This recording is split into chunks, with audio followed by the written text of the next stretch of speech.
Hello again and welcome to Letter from England, broadcasting for AC Press and the Spanish Evangelical Alliance.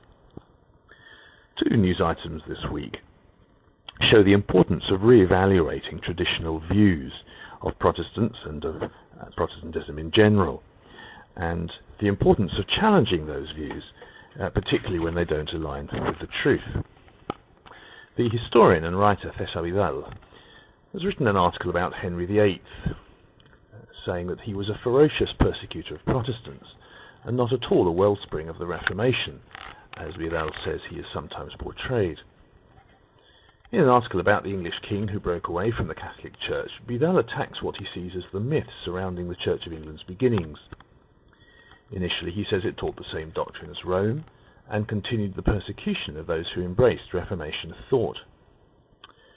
Vidal is writing a series of articles that counteract popular ideas held especially in what were once Catholic countries about Protestants.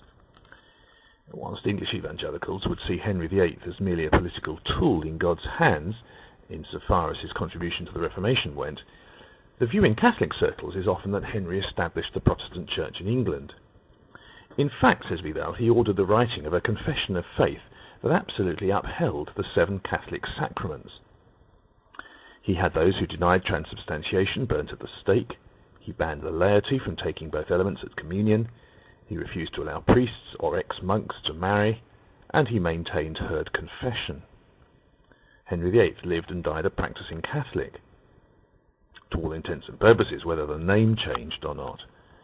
Vidal goes on to say that Henry persecuted Protestants, but tolerated Catholics on the basis of a shared doctrinal basis.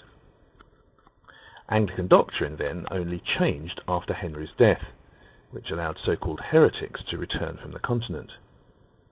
And Henry's stipulations were then overturned, and under Edward VI a truly Protestant church came into being. The first Protestant confession of faith in the Church of England dates from 1552, though the struggle of course did not end there. Edward himself died young and was followed by his sister Mary, a radical Catholic who oversaw the execution of 300 or so Protestants, many of them burnt at the stake. Hundreds more fled abroad once more. But, says Vidal, Mary's burnings had the opposite effect to the one she desired, as when the Queen died, most English people breathed a sigh of relief, and Protestants renewed their Reformation. So he says the Church of England did not come out of a direct conflict with Rome, but out of an earlier schism, the content of which was quite clearly Catholic dogma. Vidal says this explains the moderate nature of English Protestantism, which stands in stark contrast to a king like Henry VIII, who persecuted it with grim determination and even cruelty. Well, grim determination and cruelty certainly describes the Inquisition, and last month St. George's Castle in Seville opened its doors to the public.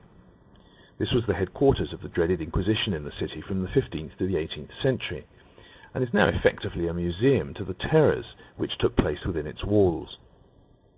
The actual name given to the tour in the part of the castle open is A Space for Reflection, St. George's Castle. A hall offers a video which shows visitors what it would have been like to be the victim of an inquisitional trial, and then to suffer the abuse of power at first hand.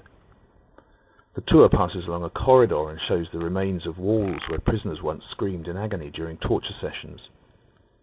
Information panels describe what life was like in the various parts of the castle: the stables, the law offices, the kitchen, the wine cellar, the house of the first inquisitor. One section recalls many of those who suffered there, of course among whom were many leading Protestants, such as Cássidor de Reina, Constantino Ponce de la Fuente, and María de Borges. The reference to the latter describes her as belonging to the Protestant group of Ponce de León, son of the Count of Bailén, who was accused of receiving Protestant literature from a muleteer called Julián Hernández. She was a well-educated woman and defended her beliefs as Catholic, but before her execution, 2 Jesuits and 2 Dominicans tried, quote, to save her soul. They left her impressed at her wisdom and the defence of her faith, though that did not save her from death. She was garroted as a Lutheran, and later her body was burnt. Cássidor de Reina, who is remembered with particular fondness by evangelicals for his work in translating the Bible into Spanish, is described as an evangelical teacher who trained in the Hieronymite monastery of San Isidro del Campo.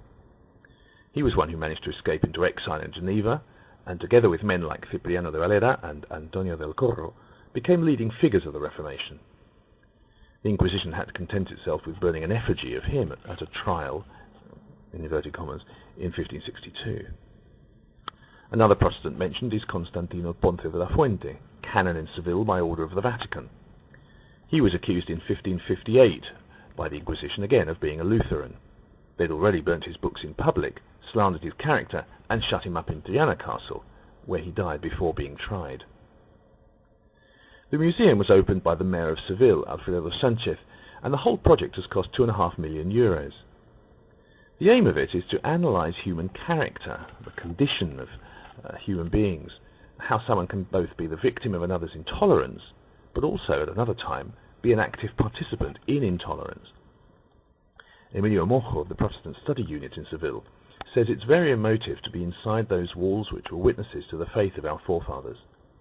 Intolerance and oppression can be felt in the castle, and are a challenge to the visitor.